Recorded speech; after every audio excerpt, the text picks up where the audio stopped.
She was human, and he was a werewolf. One night together left her pregnant. He hated humans. Despite werewolves having only one mate for life, he preferred death to being with her. But later, he cried, "Why can't you love me?" Anne begged, "Please, be my mate." The tall, aloof man stood at the doorway, impeccably dressed. He asked, "Are you Catriona Ashford?" "Yes. On your right chest, do you have a red birthmark?" Catriona's face turned red, a flash of anger glinting in her eyes. For a first meeting, his words felt quite invasive. If he was being inappropriate, his expression was far too indifferent, his voice devoid of emotion. It felt less like a crude advance and more like an interrogation. But how did this man know she had a... Seeing her hesitation, the man paused briefly, then asked, "4 years ago, at the Capitol Hotel, did you enter the wrong room?" Catriona was taken aback and lifted her gaze sharply. She was engulfed in shock. Of course, she remembered that night 4 years ago, the night that changed her life. If not for that night, she wouldn't have been pregnant, nor would she have had a child. How could you possibly know? The man pressed his lips together. "That night, it was me sleep with you." Catriona's eyes widened, her mouth opened slightly, but no words came out. 5 years ago, as a sophomore, she had returned to the hotel after a friend's birthday party, entered the wrong room, and ended up in the wrong bed. In her drunken haze, she thought she was seeing a big creator. A large black dog appeared on the big bed in her room. Catriona had loved cats and dogs since she was young, but living under someone else's roof meant she could never have one of her own. Back then, she was fearless. She climbed onto the bed and started petting the dog, not afraid of getting bitten. Then, somehow, the big dog disappeared, and a very handsome man appeared in its place. Thinking she was just lonely and having an intimate dream, she fully embraced the fantasy. Before dawn the next day, she was jolted awake by the incessant ringing of the phone. Half asleep, she answered, only to hear that the grandmother who had raised her for 10 years had passed away.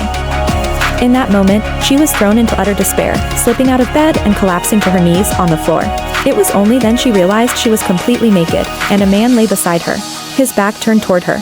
It wasn't a dream, what she thought was just a fantasy had been real. But there was no time to think about it. She hastily dressed, not even looking at the man's face, and left the hotel, ignoring her physical discomfort. Catriona had lost her parents early and was passed between relatives. At age 10, a distant grandmother, seeing her plight, took her in from her uncle's home. Over the years, her grandmother had treated her well. Catriona had even planned to take care of her once she graduated. She never expected her grandmother to pass away at 70. Catriona couldn't bear it. After so many years, she had finally found someone who truly loved her, and now, that person was gone too. Beautiful scenery and delicious food did nothing to dispel that dark cloud above her.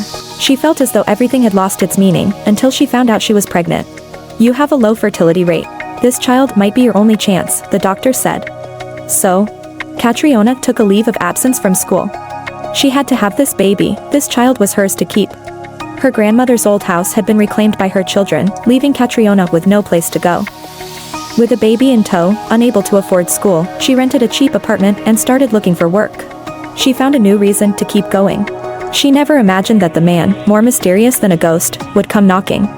At that moment, the man glanced around at the worn-out stairway, the rusted railings, a faint crease between his brows. "You've been living in a place like this all these years, with the child?" Catriona gave a soft, "Yes. I'm Roderick Nightblade." The man's voice was deep, devoid of any trace of emotion. "I've come to take you and the child. Time for a new house." Though his words were ordinary, his eyes were sharply tilted upward, the blonde irises cold and devoid of warmth, almost inhuman. This feeling was familiar to Catriona, because, at times, her son was like this too, those blonde, unblinking eyes, utterly empty. They were like cold, transparent amber. A gaze, like that of a predator, sending a chill down her spine. She thought of wolves. In her 25 years, she had met many people and purposefully looked into the eyes of many of them, but only with this man and her son had she felt this sensation. It wasn't her illusion. "How did you find this place?" She stared at Roderick. Perhaps after looking into her son's eyes so often, she wasn't afraid of this man's gaze. "That night, did you eat some aphrodisiac?" Roderick was silent for 2 seconds, then said, "You can think of it as me having eaten that." In reality, that night had been his once-a-year mating season, which had arrived 3 days early. He had checked into a nearby hotel, waiting for assistance. Then, a human woman had barged in, touching him, hugging him, not sparing his ears, tail, or body, practically feeling every part of him. And now, she had actually given birth to my child in secret.